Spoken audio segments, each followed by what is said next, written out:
Hello, welcome to Graduate Guru. We are starting with a new session of the chapter Sequence and Series. Now over here, we'll start with exercise 4.1, question number 5. If for a sequence Tn is equal to 5 raised to n minus 3 upon 2 raised to n minus 3, comma, show that the sequence is a GP, find its first term and the common ratio. So basically यहां पे जो question दिया गया है मुझे, that is Tn का value दिया है which is equal to 5 raise to n minus 3 upon 2 raise to n minus 3. Show that the sequence is a GP. Yes, मतलब ये सीक्वेंस को जीपी बताना है. अच्छा, गिवन सीक्वेंस जीपी कब होता है? जब उसका रेशियो कांस्टेंट होता है. The meaning of this is, मेरे पास ये Tn का वैल्यू है, so now I can find Tn plus 1 का वैल्यू. क्योंकि जब मुझे रेशियो ढूंढना है तो मेरा जनरल फॉर्मूला होता है as what? Tn plus 1 upon Tn और Tn upon Tn minus 1. Yes, ये दो में से कोई भी कंडीशन में यूज कर सकता हूं. सो हियर Tn का वैल्यू है अब Tn प्लस 1. मतलब ये क्वेश्चन में जहां जहां n है, क्योंकि यहां पे n था तो n था, इधर n प्लस 1 है, तो जहां जहां n वहां n प्लस 1 हो जाएगा. तो ये n के जगह पे n प्लस 1, अरे बट उसके साथ में माइनस 3 है तो वो एज इट इज. इधर भी 2, ये n के जगह पे n plus 1, yes minus 3. So Tn plus 1 ये हो जाएगा 5 raise to n minus 2 upon 2 raise to n minus 2 हो जाएगा. सो यहां पे Tn का वैल्यू है, Tn प्लस 1 का वैल्यू है. सो अब मैं यहां पे लिखूंगा now Tn plus 1 upon Tn is equal to, so according to this we can write it as ये मैंने क्या किया, Tn प्लस 1 का ही वैल्यू इतना पार्ट है, एंड अब Tn का वैल्यू लिखूंगा which is 5 raise to n minus 3 upon 2 raise to n minus 3. इसका मतलब ये a upon b divided by c upon d जैसा है. सो this becomes a upon b. Yes, ये डिवाइड को इनटू बना दूंगा तो ये रेसिप्रोकल हो जाएगा, मतलब ये हो जाएगा 2 raise to n minus 3 upon 5 raise to n minus 3 हो जाएगा. सो अकॉर्डिंग टू दिस, जो लाइक टर्म्स जैसे टर्म्स है, यस, जो बेस सेम है, यस, उसके टर्म्स में हम लिखेंगे.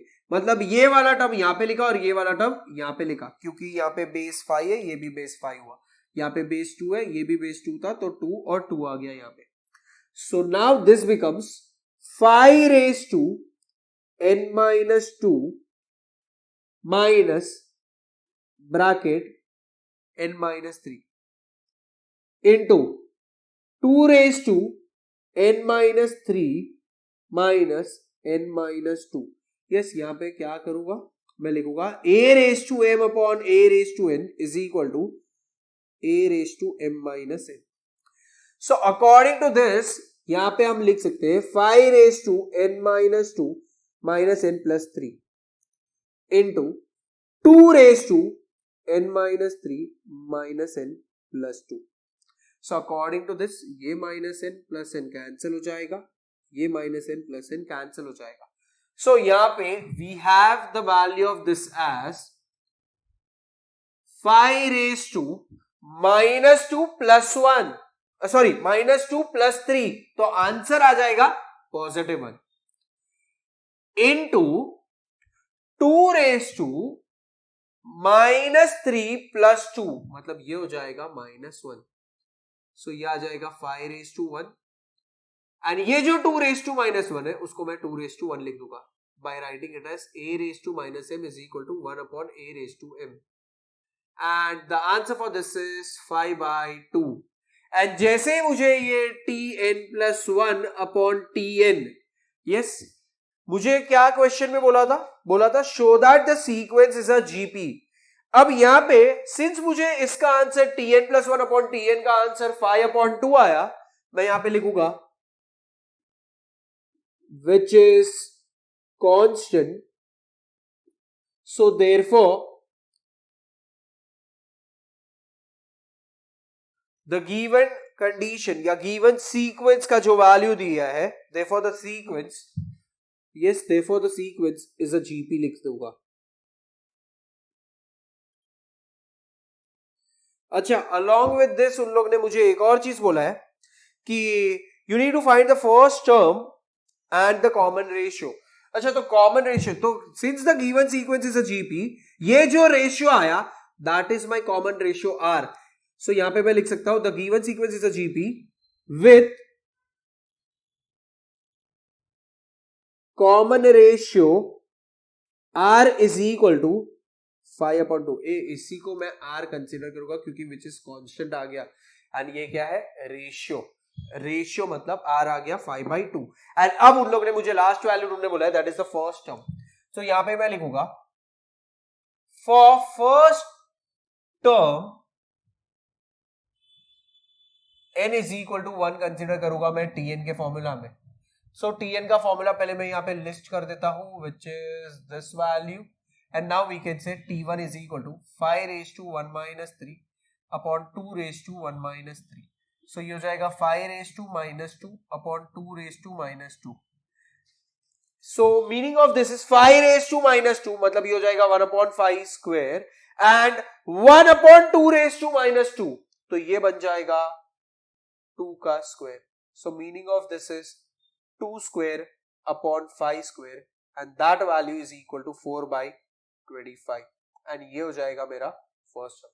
सो यहां पे मैंने ये गिवन सीक्वेंस को जीपी बता दिया, फर्स्ट टर्म का वैल्यू ढूंढ लिया एंड कॉमन रेशियो आर भी ढूंढ लिया। So with this the question is done, we make a note of this part.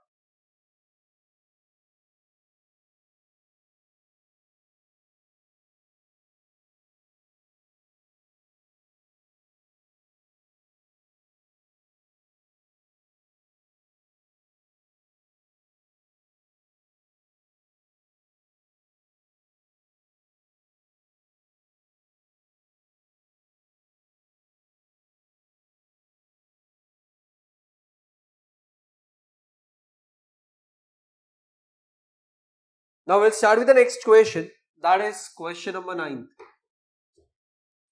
The fifth term of a GP is X, eighth term of the GP is Y, and 11th term of the GP is Z.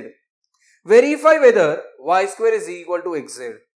So यहाँ पे I can say given condition है fifth term मतलब T5, yes इसका value क्या है x, th term मतलब t8, yes ये है y, एंड 11th टर्म मतलब t11, ये वैल्यू दिया है मुझे z। अब उन लोग ने बोला है verify whether y square is equal to xz। तो y square is equal to xz, इसका मतलब ये t5 t8 t11, मतलब यहां पे मैं लिख सकता हूं in general Tn is equal to a into r raised to n minus 1. So according to this condition मैं T5 को लिख सकता हूं a into r raised to 5 minus 1 और इसको लिख दूंगा a into r raised to 4, and ये T5 के जगह पे मैं लिख दूंगा x। उसके बाद मैं यहां पे लिखूंगा T8 is equal to a into r raised to 8 minus 1, ये हो जाएगा a into r raised to 7, ये बन जाएगा मेरा value of y, and T11 तो ये a into r raise to 11 minus 1 हो जाएगा, सो ये बन जाएगा a into r raise to 10, and ये बन जाएगा मेरा value of z। Now I will start with verify वाला सम है, मतलब LHS equal to RHS prove करना होता है, एंड LHS पार्ट में मुझे दिया गया है कि y square is equal to xz। तो y स्क्वायर, तो y का वैल्यू है ये रहा, उसका स्क्वायर मतलब ये हो जाएगा a into r raise to 7 the whole square, ये तो a का स्क्वायर ये a स्क्वायर हो जाएगा, and r raise to 7 the whole raise to 2 मतलब ये बन जाएगा a raise to 2 into r raise to 14 हो जाएगा. इधर मैं लिख दूंगा a raise to m the whole raise to n is equal to a raise to mn. Yes, and ये जो है वो मेरा LHS पार्ट आ गया. मैं इसको मार्क कर दूंगा 1. Now over here I will write it as RHS is equal to xz. So x का वैल्यू क्या है? a r रेज टू 4, मतलब a into r raise to 4, and z का वैल्यू क्या है? a into r raise to 10. So मुझे इतना समझ में आ रहा है, a इंटू a ये बन जाएगा a square, r raise to 4 into r raise to 10 ये बन जाएगा r रेज टू 14. यहाँ पे मैं लिख दूंगा a raise to m into a raise to n is equal to a raise to m plus n. So according to this, yes, ये a square r raise to 14 आ गया, यहाँ पे भी a square r raise to 14 आ गया. Yes, ये वाले कंडीशन को मैं मार्क कर दूंगा as what? Condition number 2. And over here I can say from 1 and 2 we have y square is equal to xz. therefore मैं लास्ट में लिख सकता हूँ hence verified, क्योंकि उन लोगों ने बोला था verify that. so ये हो गया hence verified. so with this question number 9 is done. we make a note of this part.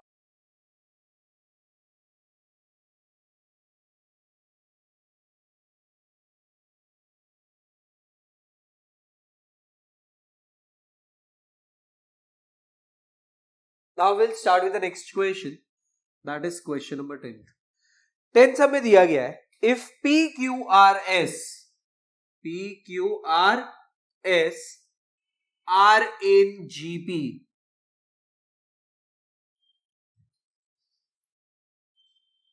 then show that condition दिया गया है P plus Q plus R plus S are also in GP. So according to this condition, yes, ये prove करना है, तो हम इतना बोल सकते हैं कि since PQRS are in GP, तो इतना समझ में आ रहा है कि PQRS are in GP. तो ये कंडीशन पहले लिख देते, PQR and S are in GP. yes, इसका मतलब होता है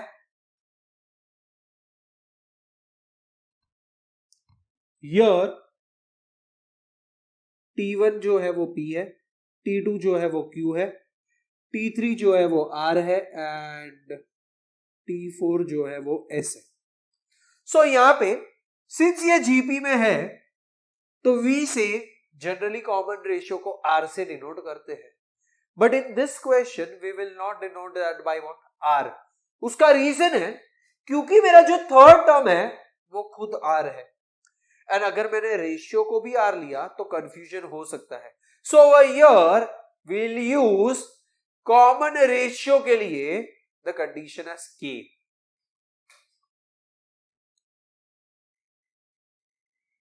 consider common ratio as K. See generally common ratio को R से डिनोट किया जाता है, बट यहां पे वन ऑफ द टर्म का value itself is R, and उसको अगर R लिया कॉमन रेशियो को भी तो कंफ्यूजन हो सकता है, इसलिए कॉमन रेशियो को क्या लिखा? K. So here I can say common ratio मतलब ये हो जाएगा T2 upon T1 is equal to T3 upon T2 is equal to T4 upon T3, and we say this value is equal to क्या आ जाएगा? K. ये T2 upon T1 मतलब क्या आएगा? Q upon P is equal to, इधर क्या आएगा? Q जाएगा R अपॉन Q, इधर क्या आएगा? S upon R is equal to ये हो जाएगा K. So over here we can also say Q upon P is equal to K, मतलब Q का वैल्यू PK हो जाएगा. R upon Q is equal to K, मतलब R का value QK हो जाएगा, and S upon R is equal to K, तो S is equal to RK हो जाएगा. Yes, this is what we need to understand यहाँ पे. तो ये आ गया मेरा Q का वैल्यू, R आ गया, S आ गया. अच्छा, अभी मुझे क्या प्रूव कर रहे बोला है ये जो P प्लस Q है, Q प्लस R है, R प्लस S है, आर ऑल्सो इन GP. अच्छा, इसका मतलब ये भी टर्म्स जीपी में होना चाहिए। इसका मीनिंग मैं लिखूंगा दैट इज, अरे ये प्रूव कर रहा है तो मैं लिखूंगा that is to prove that इसका भी जो रेशियो है वो क्या है, एक कांस्टेंट है। The meaning of this is Q plus R upon P plus Q that should be equal to R plus S upon Q plus R। Yes, मतलब मैंने अगर ये कंडीशन प्रूव करके बता दिया देन आई कैन से कि this are the terms in what GP. So इसका मतलब ये बन जाएगा मेरा लेफ्ट हैंड साइड, ये बन जाएगा मेरा right hand side.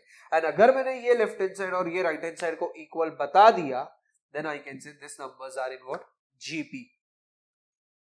So from this I can say LHS is equal to Q plus R upon P plus Q। ये मेरे पास already Q R and S के वैल्यूज है, मैं उसको सब्स्टिट्यूट करूंगा। मैं यहाँ पे लिखूंगा Q का वैल्यू क्या है P के, R का वैल्यू क्या है Q के, नीचे P का वैल्यू तो एज इट इज है एंड ये Q के जगह पे आ जाएगा P के। सो ऊपर से मैं K कॉमन लिखूं तो मुझे मिलेगा P प्लस Q एंड यहां से मैं P कॉमन ले सकता हूं तो मुझे मिलेगा 1 प्लस Q। यस, सो ये कंडीशन हो गया। सी यहाँ पे मेरे पास एक और ऑप्शन है कि ये जो K है इसको एज इट इज रखा, ये जो है उसको मैंने P लिखा प्लस ये Q को मैंने P के लिखा, whole divided by P into 1 plus K आ जाएगा।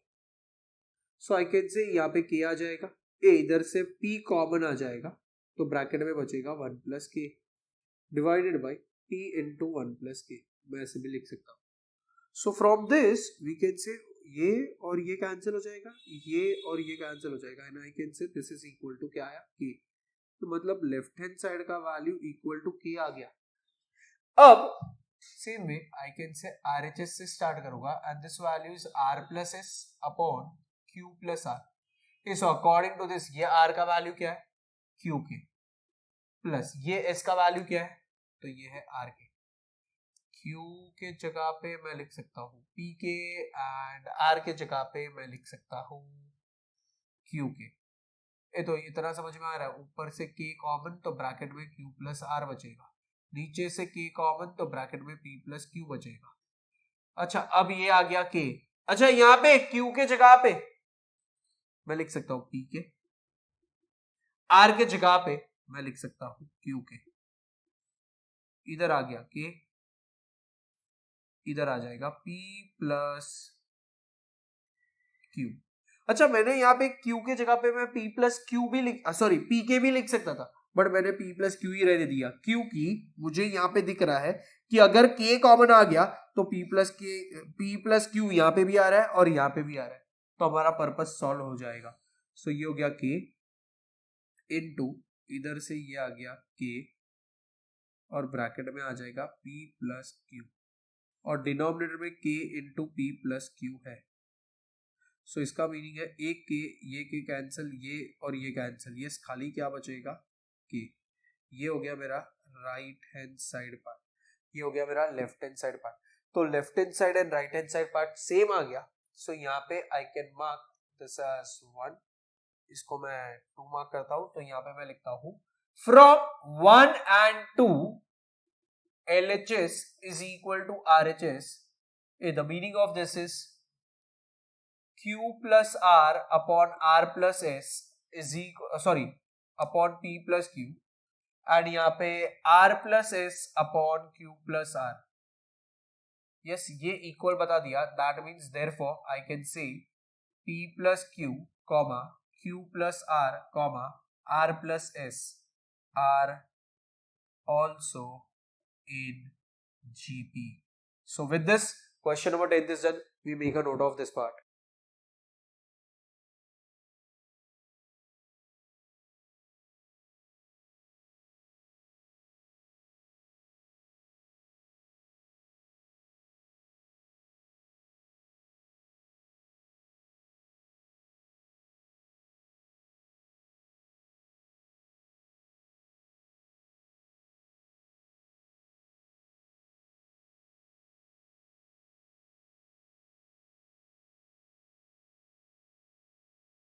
Now we'll start with the next question, that is the eighth sum. Yes, the question over here is find 5 numbers in GP such that their product is 1024 and the fifth term is the square of the third term. ये तो 5 numbers in GP मतलब कहने से ये 5 consecutive terms of a GP जैसा हो गया. So यहां पे मैं लिखता हूं let the 5 terms of an GP be it's a upon r square, a upon r, ar square. So उन लोग ने क्या बोला, such that their product. yes, तो यहां पे मैं लिख सकता हूं यहां पे according to given condition their product मतलब ये सबका multiplication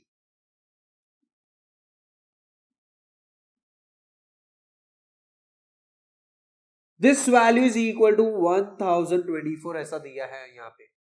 so according to this मैं बोल सकता हूँ ये आर स्क्वायर कैंसिल, ये आर और ये आर कैंसिल, 1 2 3 4 5 ये बन जाएगा मेरा a raise to 5 is equal to 1024.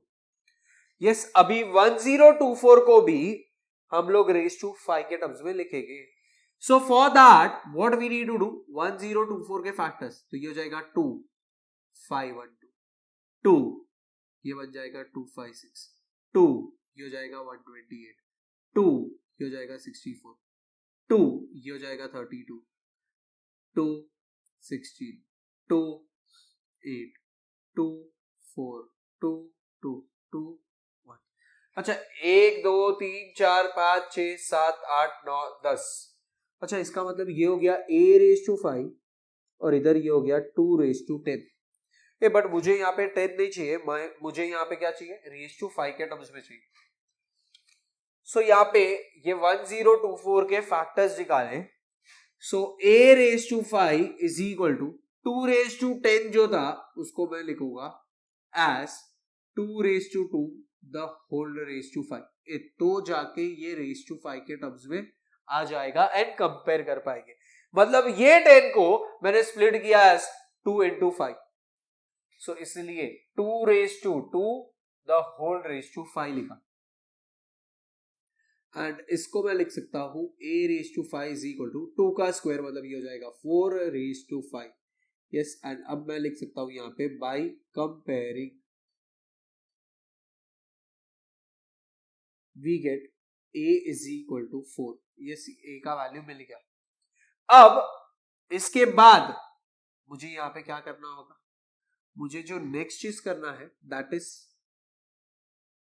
मेरे को एक और इंफॉर्मेशन दिया गया है that fifth term is square of the third term. अच्छा फिफ्थ टर्म मतलब यहां पे मैं वापस लिखता हूं according to given condition. Yes, अभी ये जो है वो सेकेंड कंडीशन है, तो according to condition we can say fifth term ये रहा इज स्क्वायर मतलब is square of the third term मतलब इसका स्क्वायर.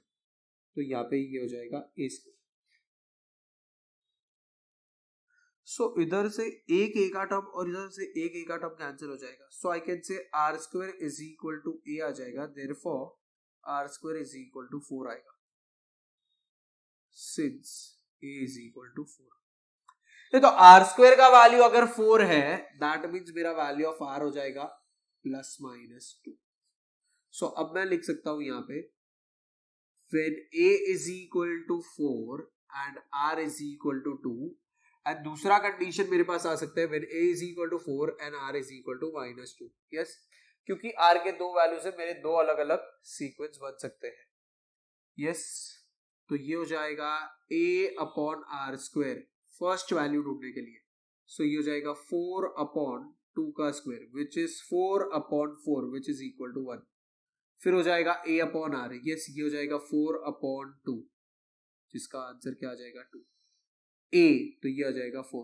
a r तो ये हो जाएगा 4 into 2 which is equal to 8. a r square ये हो जाएगा 4 into 2 का स्क्वायर जो हो जाएगा 4 into 4 which is equal to क्या आएगा 16। सो ये हो गया मेरा एक सीक्वेंस। एंड दूसरा पॉसिबिलिटी है a अपॉन आर स्क्वायर, तो ये हो जाएगा 4 अपॉन माइनस 2 का स्क्वायर, ये बन जाएगा 4/4 which is equal to 1। a upon r ये बन जाएगा 4 upon minus 2 which is equal to -2। a which is 4 itself, AR तो ये हो जाएगा 4 into -2 which is equal to -8।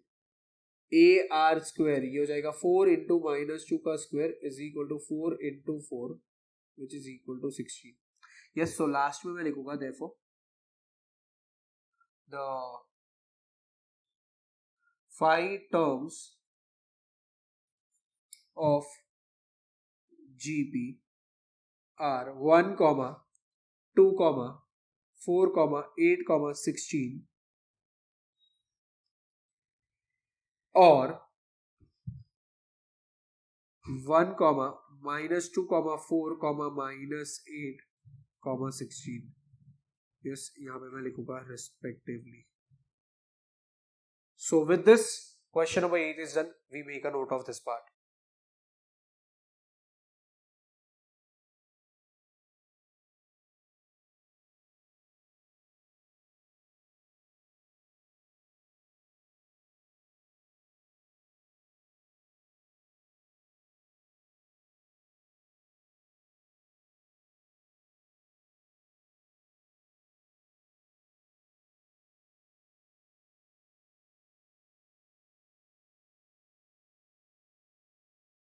I will start with the next question. That is question number 7.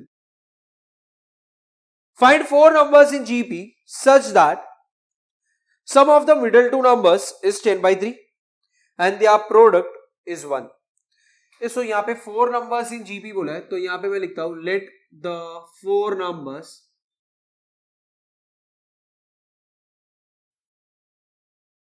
in GP be, this is same as what 4 consecutive terms of a GP जैसा. So we can say that 4 numbers are a upon r cube, a upon r, ar and ar cube हो जाएगा.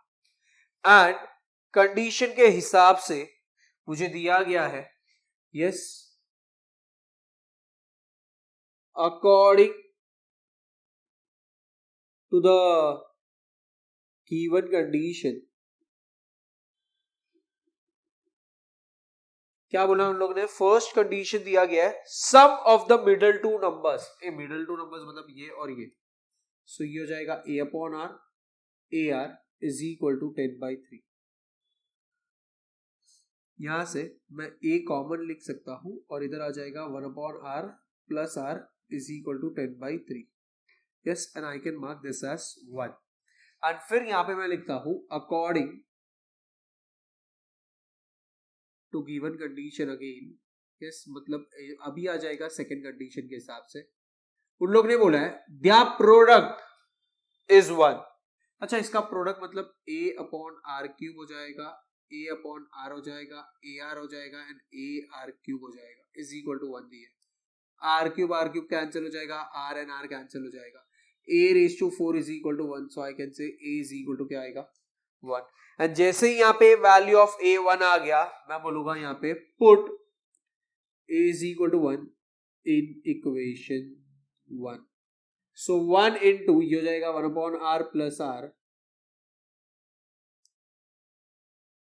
तो ये value आ जाएगा 10/3।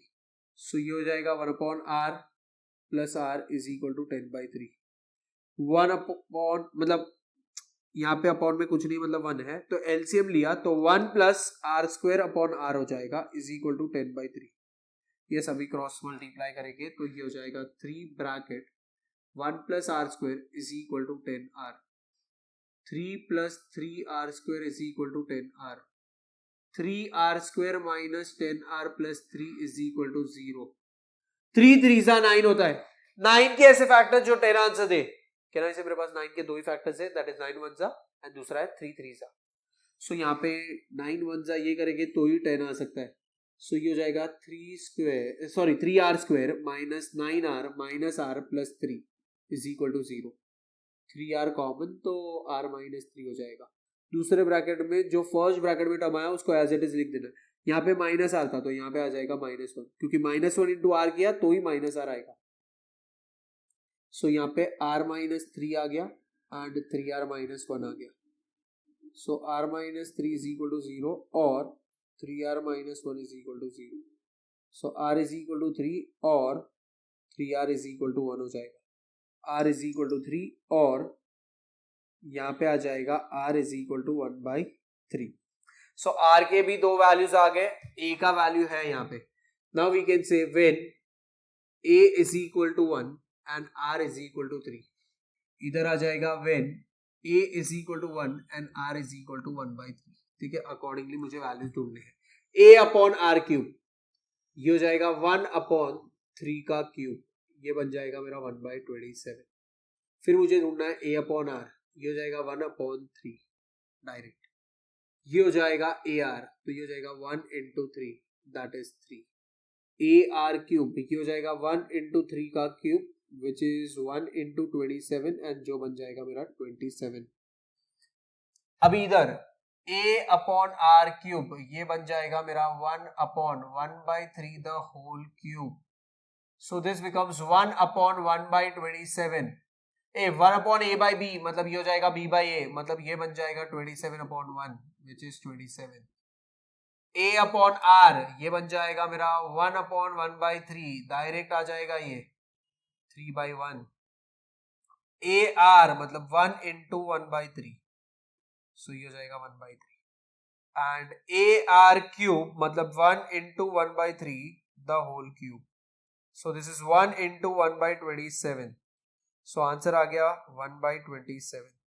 अच्छा, इधर मेरे पास answer है 1/27, 1/3, 3, 27। यहाँ पे मेरे पास आंसर है 27, 3, 1/3, 1/27। सो लास्ट में मैं लिखूंगा therefore the 4 numbers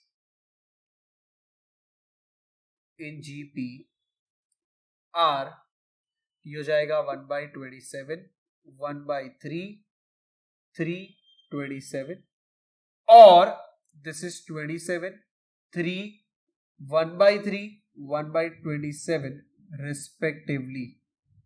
So with this question is done. We make a note of this part.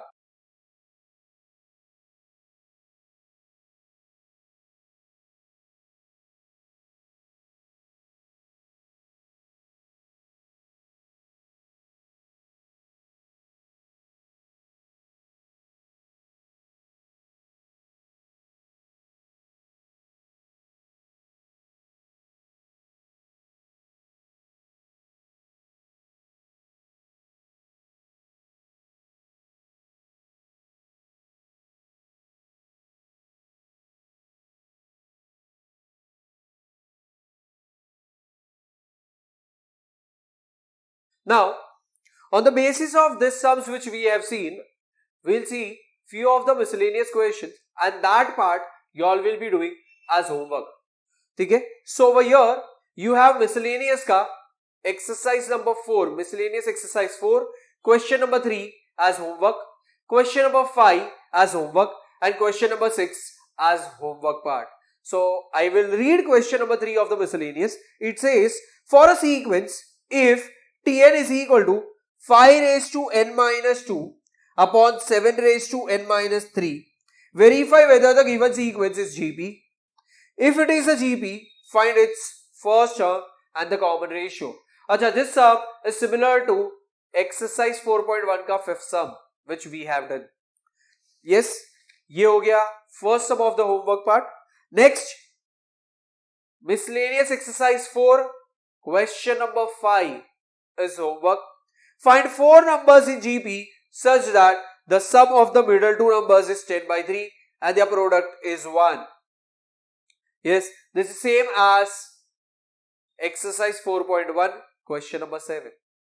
And now we'll see miscellaneous exercise 4, question number 6 as homework.